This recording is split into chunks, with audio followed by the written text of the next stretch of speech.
Rick Harrison was born on March 22, 1970, in Lexington, North Carolina, into a Navy family shaped by discipline and constant relocation. His early life offered little stability, as his father's career kept the family moving across cities and schools. These frequent changes prevented lasting friendships but shaped a resilient personality that would later define his success. He learned early that adaptation was not optional, but necessary for survival and growth in an unpredictable world. Setting foundation for future resilience and ambition yet uncertain ahead. A Navy family on move. His father's naval service defined the household, demanding constant relocation and discipline that shaped Rick's formative years. Each new assignment meant a new city, school, an attempt to rebuild familiarity from scratch. Stability was rare and belonging was temporary, forcing him to adapt faster than most children. This upbringing instilled discipline, observation skills, and emotional independence from an early age. These traits later became essential tools in business, negotiation, and survival in competitive environments like Las Vegas, long before success was ever imagined by anyone involved. Epilepsy and early struggles. At 8 years old, Rick experienced his first epileptic seizure, a moment that changed his childhood trajectory. In the 1970s, epilepsy carried stigma and misunderstanding, often isolating children socially and emotionally. School became difficult as seizures disrupted concentration, learning, and confidence in academic settings. Teachers and peers often lacked awareness, leaving him to navigate challenges alone. He gradually withdrew inward, developing self-reliance and curiosity as coping mechanisms for adversity. These struggles shaped his determination to learn independently and overcome limitations imposed by circumstance early on, self-education through reading. Unable to thrive in traditional schooling, Rick turned to books as his primary source of education. He read widely across history, philosophy, military strategy, and biographies of influential figures. This self-directed learning replaced formal education and gave him a broad understanding of human behavior and systems. He developed analytical thinking by studying how leaders succeeded and failed throughout history. This intellectual foundation later became crucial in his ability to assess value and negotiate effectively. It replaced classroom learning entirely and shaped his future success fundamentally, moving to Las Vegas life. After settling in Las Vegas, Rick encountered a city driven by risk, opportunity, and constant reinvention. He dropped out of high school at 17, rejecting a system that no longer aligned with his path. Instead of formal education, he entered the workforce under his father's guidance at the pawn shop. The environment exposed him to negotiation, valuation, and human desperation on a daily basis. He quickly realized that knowledge and observation were more valuable than formal credentials. This shift defined his approach to life going forward, founding gold and silver pawn. In 1988, Rick's father opened the gold and silver pawn shop in Las Vegas, giving him a place to learn business firsthand. The shop operated in a rough neighborhood, serving customers facing financial hardship and uncertainty. Rick observed every transaction closely, learning how value was determined under pressure. He studied items brought into the shop, developing expertise in coins, artifacts, and collectibles.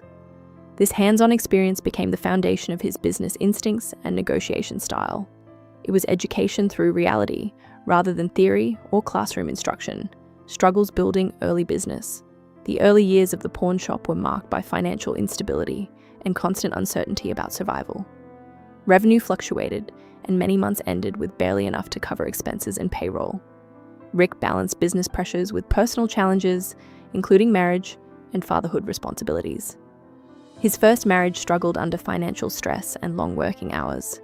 Despite difficulties, he remained committed to keeping the business alive through persistence. Failure was a constant possibility, but quitting was never considered an option for Rick and his family, at stake mastering valuation and negotiation skills.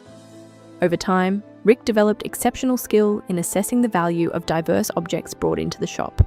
He learned to identify authenticity, historical significance, and market demand with increasing accuracy. Negotiation became a core strength, allowing him to balance fairness with profitability. He approached every deal as both a business calculation and a psychological interaction. This combination of skills set him apart in a highly competitive environment. It became the foundation of his professional reputation and long-term success, both in business and media ultimately achieved. Rise of Pawn Stars fame. In 2009, Pawn Stars premiered on the History Channel, unexpectedly transforming a small pawn shop into a global television phenomenon. Viewers were drawn to its authenticity, featuring real negotiations and historical items. Rick Harrison became the central figure, known for his calm analysis and sharp negotiation tactics. The show quickly gained massive ratings, making the pawn shop a tourist destination in Las Vegas. Its success solidified Rick's reputation as both a businessman and television personality. It changed his life and expanded his global recognition significantly, forever. Fame, pressure, and public scrutiny. With fame came intense public attention, turning Rick's private business into global entertainment content. Filming schedules often disrupted normal operations at the pawn shop. Critics questioned the authenticity of transactions, though the core operations remained genuine. Rick maintained professionalism despite scrutiny, relying on knowledge and consistency to respond. The show's popularity placed pressure on both his business and family life. He learned to navigate fame while preserving as much normalcy as possible, amid constant attention and evolving expectations from audience and media around the world, loss, grief, and personal tragedy. In 2018, Rick Harrison lost his father, Richard Harrison Sr., a central figure in both his personal life and business success. The loss deeply affected him, marking a turning point in his emotional journey. In 2024, he experienced another devastating loss with the death of his son Adam. Adam's passing was linked to an accidental fentanyl overdose, reflecting a wider societal crisis. These tragedies profoundly changed Rick's outlook on life, priorities, and time. He began focusing more on family, presence, and emotional awareness moving forward, legacy, reflection, and conclusion. Rick Harrison's journey reflects resilience, adaptation, and the complexities of building success from humble beginnings. From a struggling student with epilepsy to a global television figure, his life spans hardship and achievement. His story illustrates how knowledge, persistence, and observation can outweigh formal education. Yet it also reveals the emotional cost of ambition, fame, and long-term dedication. Behind success lies personal sacrifice, family distance, and enduring grief. His legacy remains a blend of business success, media influence, and human vulnerability that continues to resonate widely today still.